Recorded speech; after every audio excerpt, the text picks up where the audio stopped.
My name is Jocelyn Dodge, and I'm a retired recreation forester for the Forest Service, and I used to be the manager and for the Thompson Park area here. And now I am with the Friends of Thompson Park, and today we are going to take a little hike down through Johns Gulch as part of the walk through history. So for those of you who have not been to Thompson Park is located about 10 miles south of the center of Butte, and it is designated as a municipal recreation area. It was designated in 1922, and an agreement was signed between the city of Butte and the Secretary of Agriculture, a very unique thing about Thompson Park. As I said, it is a municipal recreation area for the community of Butte. It encompasses 3,500 acres, and we have 4.5 miles of the old Milwaukee Road on that, which we'll do that history walk another time. But in that park, we also now have over 25 miles of non-motorized trails that are open for hiking and biking and horseback riding. And now during the winter time, about 14 miles are groomed for fat biking. So it's a pretty unique place. There's no other park like this in the National Forest System. And of course, being here in Butte, it has also quite a history. The title Thompson Park actually was named for William Boyce Thompson, who was the founder of Newmont Mining. And he was born in Alder and raised in Virginia City, came to Butte when he was 10. And after he was then educated in New York, and he started Newmont, which is named for New York, where he got his education, and Montana, where he grew up. And Newmont Mining is still a part of the Thompson Park. They have been a contributor to some of the interpretation signs here, and really just talking about the legacy of mining in the Butte area, because it all began with patented mining claims that William Thompson donated to the city of Butte actually in 1915. And the city council at that time decided to name it Thompson Park after his father, who was the mayor in Butte in the late 1800s. So there's quite a history. In the 1930s, the WPA, or the Works Progress Administration, built all of the roads, the trails, the campgrounds that were in here. That was another unique thing, because typically the Conservation Corps, or known as the CCC, would have been developing trails and recreation areas, but here in Butte it was the WPA. So as we begin our walk down John Gulch, I just want to kind of point out a couple things to be on the lookout for that I talk with other folks about. The first of which is really most prominent both in Thompson Park and all around Butte, are the boulders and the rocks that we have. We are in an area that's called the Boulder Batholith, which is essentially an upthrust of granitic rock that, as it wore away over the millions of years, creates just incredible formations. They're a lot of fun to be able to climb on, take a look at, and everywhere you go between Helena and Dillon, you are in that Boulder Batholith region. The other thing too is that as we walk down through Johns Gulch is to be on the lookout for wildlife. Hopefully we'll be able to see some elk or deer. There are moose that you can find down in Johns Gulch, great gray owls, and just a whole host of birds this time of year, which are really great to be able to go if you're a big bird watcher. Early in the spring, wildflowers are just, something to really look for, including orchids, which is also very rare in this area. So we've got a couple little spots that the orchids will come out to.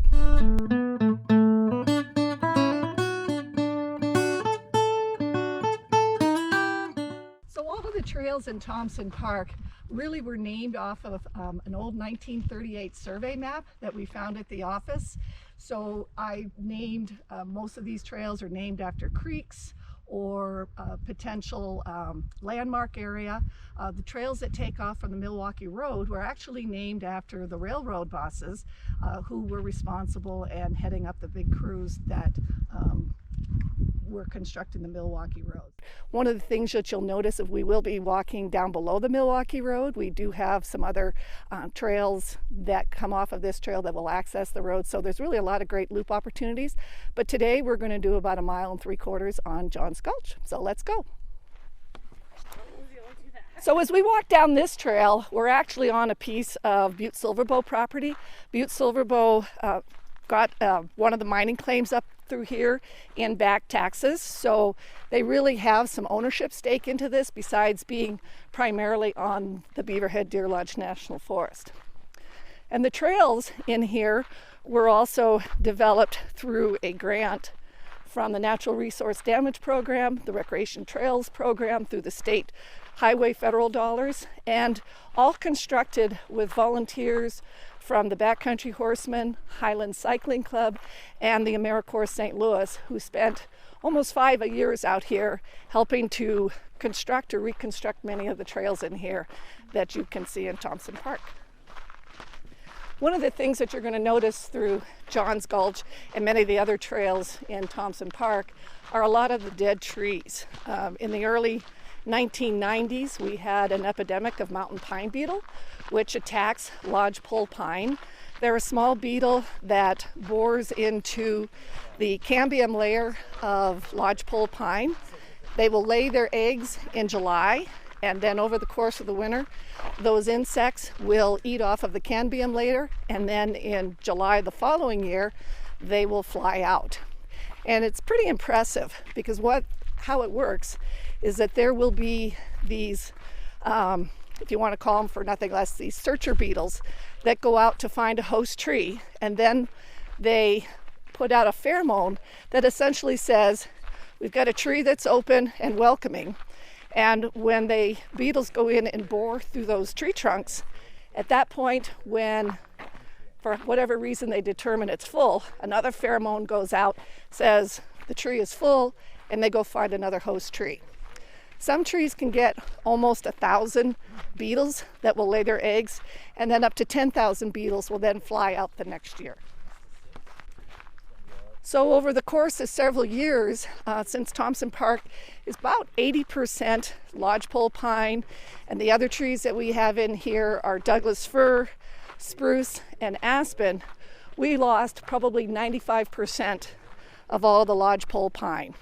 So over the years, what has happened is they slowly die, turn gray, and then begin to rot either at the base of the trunk or they begin to rot out in the middle. And through heavy windstorms, rainstorms, and snow, will fall down and make way for new lodgepole pine to be able to open. Lodgepole pine is also called a seral species, meaning that they're the first species of tree to come in and require sunlight and heat to be able to grow. And once they grow, then other trees who require shade are then provided with an opportunity to continue growing. And lodgepole pine gets their name because of the fact that they do require sunlight to grow.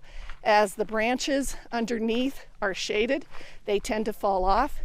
Then it gives us very straight trees with no branches.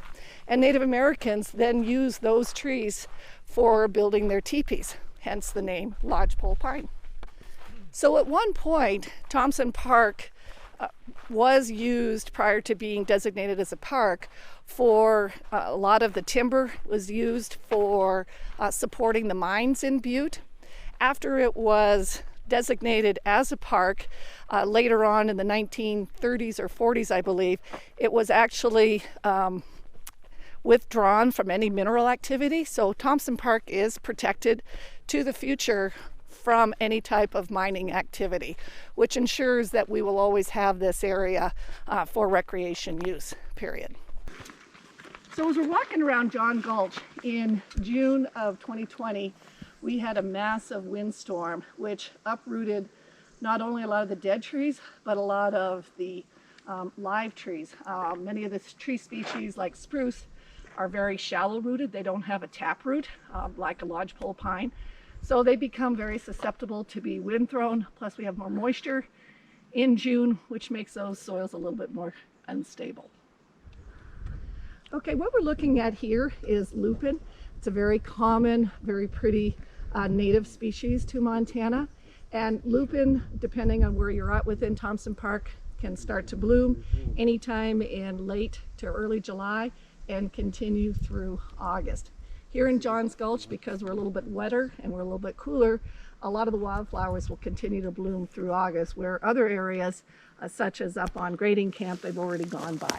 So along Johns Gulch, we have quite a few different flowers. One of the flowers that I can tell you an old New England wives' tale about is the goldenrod, and it's a yellow flower. And in New England, when the goldenrod comes out, the story goes that you'll have your first frost within 6 weeks. Other flowers that are very common that you also may find in your own garden is yarrow. It's a plant that will become very prolific in your garden if you don't control it. But here on the forest, it thrives really well and is something great to be able to look at throughout the seasons.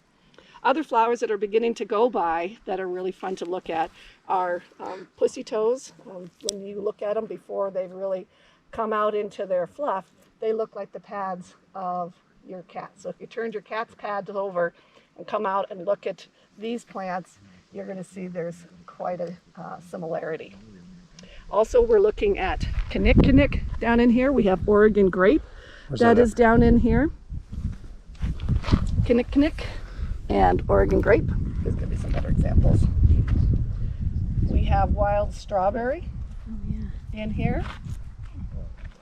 And if you also begin to look really closely, we'll have small seedlings for the lodgepole pine that are also beginning to come up. As I said, they're called a serotinous cone, and serotinous cones means that it needs heat in order to open up. And because of all the openness that we have now, we're just seeing a whole new growth of lodgepole pine coming up. So one of the things to really keep your eye out when you're walking through Johns Gulch or any of the other trails, as I said, the area was logged at one point to be able to support the mines, probably in late 1800s, early 1900s. And so you're going to see evidence of stumps that are maybe 1 to 2 feet high, and that can tell you two things. One, by looking at it, whether it was either cut with a saw or an axe, and secondly, whether they cut those trees during the spring and summer or during the winter time. The higher the stump, the more likely that it was cut during the winter time. And so you're going to see a lot of evidence of that. You're also going to see a lot of evidence of past fire. So again, things to keep your eye out on is when you look at a stump, I'm going to notice that not only has it been cut on the top, but there's fire scars down at the base, which says that at one point there was likely a fire that came through here. If you're really into fire, you can even determine, was that tree hit by lightning or was it just scarred from a fire burning through the area? So one of the other species that you're going to see in here is called ground juniper. And here you can also then see some of the Oregon grape that is beginning to ripen up, and in the fall they'll get a bright red, which provides some great fall colors in particularly Johns Gulch. The dead trees that you're also going to see in here, if it's not lodgepole, one of the other types of insects that comes in also attacks Doug fir. And so several years ago we had infestation with a moth that came in and attacks Doug fir, and what it does is they were white moths. You can sometimes see them flying around probably this time of year, and they will actually eat the foliage, the needles of that Doug fir, and then slowly it too will die away. In most of the Deer Lodge Forest there is no old growth because everything around Butte. Is that where we're at right now, Deer Lodge Forest? Yep, we're on the Beaverhead Deer Lodge. Okay. And so most everything within 100 miles of Butte was cut to support the mines, because you had 10,000 miles of underground tunnels and mines. And one of the things that I found out, I forgot where I found this out, is that the Forest Service, the Department of Agriculture, let folks that had patent mining claims be able to cut a certain percentage of board feet. I think it was like 10,000 board feet or something, whatever, to be able to support their own operations on patent claims.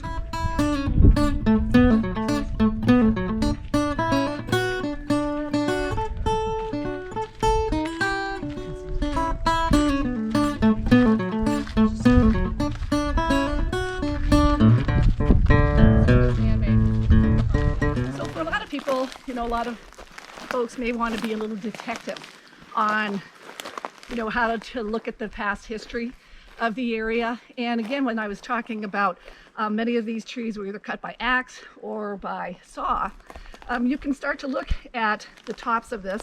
You know, I'm looking at a small stump here, looks to be about 18 inches high. It looks like it has some jagged tops to it. It's not a clean cut like you would see with another tree behind us. So if I were a detective, I would probably make an assumption that one, because of the amount of rot that's in here, that it was cut probably well over 100 years ago, potentially even with an axe, because of the fact of not a single straight cut through here. And it also now becomes home to other plants. So you have a lot of this lichen that's on here now, and it then creates habitat for insects, plants, to be able to continue surviving in the forest. You think this is that old then too? No. Before the park, okay. So this I was gonna tree, say that's a beautiful. I can tell you, was cut. It was done as a training session for crosscut saws for many of the Forest Service volunteers and crews. Crosscut saws? You mean like the? Yes. So it's two-man operated saw. Okay. And in the National Forest System, designated wilderness areas require that you can only maintain those trails with saws. You are not allowed to use chainsaws. Wow. So we had used Thompson Park in the past when I worked for the Forest Service as an education and a training area. So many of our volunteers and Forest Service crews, we brought out here not only to train on the proper use of chainsaws, which has the added benefit then of having volunteers that can help maintain the trails here annually because of the windstorms we talked about a little bit earlier, or just naturally after the winter time, you've got a lot of trees that are just naturally falling and they can help clear trails. This tree, because it is a little bit higher cut, and I was out here when we were giving a training session for crosscut saws, this one was a crosscut saw. And learning how to do it at a higher stump like this is a little bit easier, but when you're actually out in the wilderness, you need to be low stumping with those trees. What's the method? Do they do it here first and then literally like get on their knees? Yes, yep. You would actually get on your knees. Typically, once you become more proficient as a crosscut sawyer, you wouldn't worry about taking it down this high, but you would actually be working lower down. We like to try to have those stumps cut a foot or less if possible, because it just doesn't create a hazard and it doesn't look man-made like this one does. Right. Wow.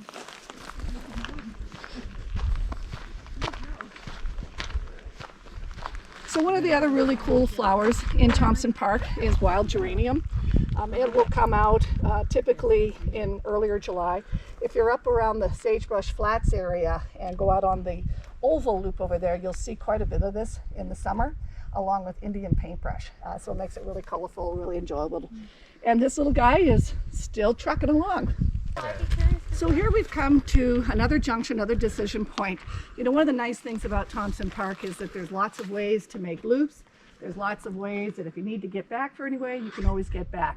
So the Forest Service, Bureau of Land Management, even also now on Butte-Silver properties, when you come to a junction, a decision point on a trail, we always try to provide signing that gives people an idea of how far it is to the next trail or the next junction, or how do you get back to where you started from. So in this situation, we had started off at Sagebrush Flats, and we're now at a junction where we get to make a decision. We can either just turn around and go right back to Sagebrush Flats, which is a half-mile away, or we can make a decision to go up onto the Milwaukee Road. The Milwaukee Road acts as a backbone to almost all of the trails that are on the west side of Thompson Park. Highway 2 splits Thompson Park in half, so you can talk about it in terms of east and west side. So if we wanted to get up onto the Milwaukee Railroad and head back to Sagebrush Flats, we have another little loop. It doesn't take nearly as long, but in this case we're going to continue on John Gulch, and it's telling me which way to go. So always look at your trail maps.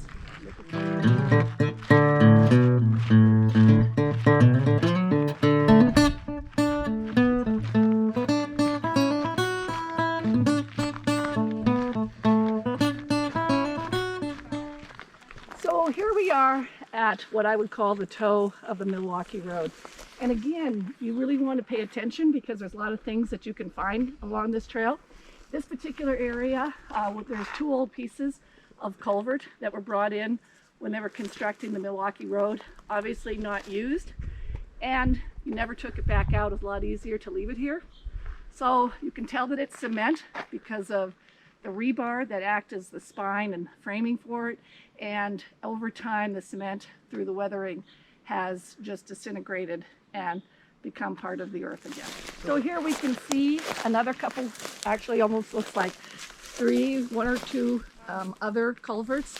They're not quite as weathered, discarded by the railroad, probably because they didn't need it or decided that one culvert was enough. You know, understand mining practices. You know, you look at this and you look at the way it's been dug out, that potentially this area may have been explored for mining activity and had some placer mining going in there. You look at the wide cut, you look at how deep it is, and as you go down there, you're going to see some more evidence of some old ditches that were used to bring water that would help to feed those sluices for placer mining. So when we're coming out into the open, we've crossed out of the forested area, we're coming back down into some more open riparian areas. This is one of my favorite views. This is my favorite actual place to go in the fall because of the aspen and the colors in here. But what we're looking at here are the three crowns on the Continental Divide at Homestake Pass. So if you were taking the Continental Divide from Homestake to Pipestone Pass, you're going around the Continental Divide on the east side, and so we're looking at it from the west side. So it's just a really great opportunity to look at the Continental Divide, look at just a beautiful view of the gulch going down here, which again, during the fall is one of my favorite places to be. So one of the things about Thompson Park is though most of it is surrounded by national forest, portions of it also are adjacent to private land. So here on the north side of Thompson Park, part of it is bounded by other pieces of national forest and some by private land. So many times what the Forest Service will do, or sometimes even the private landowner, is we will mark our boundaries. One, so that the landowner knows the boundary, but also more importantly, so that recreationists or other users of the national forest understand those boundaries, because we do want to respect private land. We want to be respectful of our neighbors on this. And so what we did on this side, so that we knew where the boundaries were, and as well as the landowner, is we will mark these boundaries. So when you're out on the forest, you'll see a lot of these signs out there. And so you know that on the other side of that sign, you're on the national forest, where I'm standing right now, that happens to be technically on private land. Yeah, never see a healthy Our grove of aspen on the left, many of which, you know, are look like they're dead, and you're not seeing very many new aspen coming up. And it might be that this particular colony is not as healthy as some of the other areas that we've seen, but we also look and we can see a lot of the lodgepole and the Doug fir coming down into that riparian area, and we would call that encroachment into an area.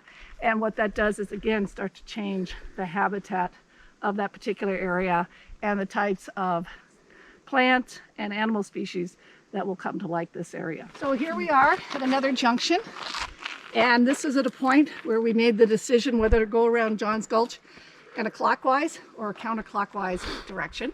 So right now we're going to head back toward Sagebrush Flats, just a quarter mile away, and the end of our walk.